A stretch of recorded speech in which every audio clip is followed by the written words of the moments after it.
बहुत ही ज्यादा कठिन परिश्रम से गुजर। समुराई जापान के पुराने समय में सबसे बहादुर और सबसे श्रेष्ठ योद्धाओं में से एक माने जाते थे।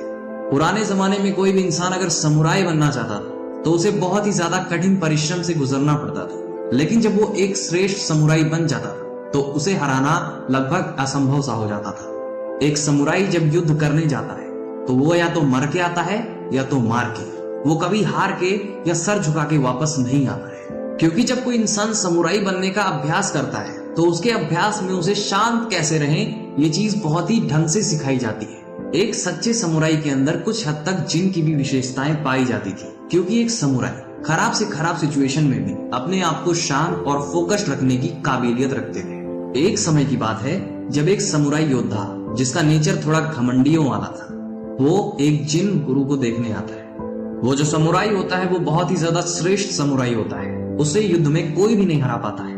लेकिन उन गुरु को देखने के बाद, गुरु के प्रति लोगों का आस्था देखने के बाद वो अपने आप को थोड़ा कम महसूस करता है। समुराई गुरु से कहता है कि मैं आपके सामने खुद को हीन क्यों महसूस कर रहा हूँ। अभी तक तो सब सही था, लेकिन जैसे ही मैंने आपके द्वार पे प्रवेश किया मेरे अंदर ऐसी भावना क्यों आ रही है। मैंने बहुत बार मौत का सामना किया है, मुझे कभी डर नहीं लगा है, लेकिन आज मुझे डर क्यों लग रहा है। गुरु कहते हैं कि जब सब लोग यहाँ से चले जाएंगे तब मैं तुम्हें इस चीज का जवाब दूंगा। उन गुरु से मिलने जैसे ही कोई जाता तुरंत ही दूसरे लोग आ जाते। पूरा आधा दिन ऐसे ढल जाता है। वह समुराई जो था वो इंतजार करते करते थक चुका था, और उसके बाद शाम में पूरी तरीके से गुरु का कमरा खाली हो चुका था। कोई भी वहाँ पे तीसरा मौजूद नहीं था, और फिर शाम तक हर कोई जा चुका था। कोई भी वहाँ पे मौजूद नहीं था गुरु से मिलने के लिए। फिर समुराई कहता है कि क्या अब आप मेरा जवाब दे सकते हैं। फिर वो गुरु कहते हैं कि मेरे साथ तुम बाहर चलो। वो रात पूर्णिमा की थी और उनके सामने दो पेड़ होते हैं, जो एक बड़ा होता है और एक थोड़ा छोटा होता है।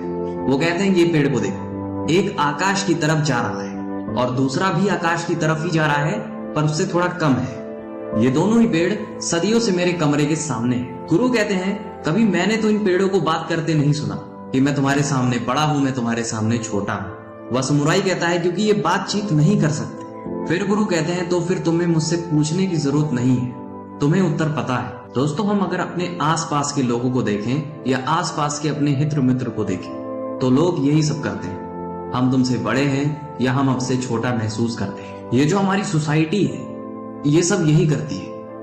हम अपने आसपास के लोगों से, हम अपने आसपास के ज्यादा सफल लोगों से अपनी तुलना करते हैं और अपने आप को दुखी करने का काम करते रहते हैं, बिना ये समझे कि हर फील्ड में कोई ना कोई इंसान ज्यादा कामयाब रहता है। हो सकता है आपका फील्ड कुछ और हो, पर आप दूसरों से कंपेयर करके खुद को डिमोटिवेट करते हैं। ये चीज हमें समझने की जरूरत है कि कोई भी इंसान हर एक काम में सक्सेसफुल या बहुत ही ज्यादा अच्छा नहीं हो सकता है। इसीलिए हमें दूसरों की बुराई करने से ज्यादा, अपने आप को नीचा समझने से ज्यादा दूसरों की सराहना करना चाहिए, दूसरों की जो काबिलियत है उसका सम्मान करना चाहिए। क्योंकि ये जो स्टोरी मैंने आपको बताई, जिन मास्टर भी तो सोच सकते थे कि मैं समुराई जैसा महान योद्धा क्यों नहीं, क्योंकि वो गुरु मास्टर जानते थे कि हर एक इंसान की जो काबिलियत है, क्षमता है, वो अलग अलग होती है।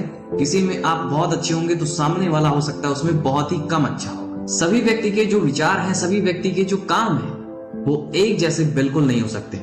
इस कहानी से हमें यही सीखने को मिलता है कि दूसरों से तुलना करना और खुद को निराश करना ये व्यर्थ वाला काम है, बल्कि इसकी जगह हमें दूसरों से एक्सपीरियंस लेके आगे बढ़ना चाहिए और अपनी लाइफ में बहुत ही बेहतर करना चाहिए।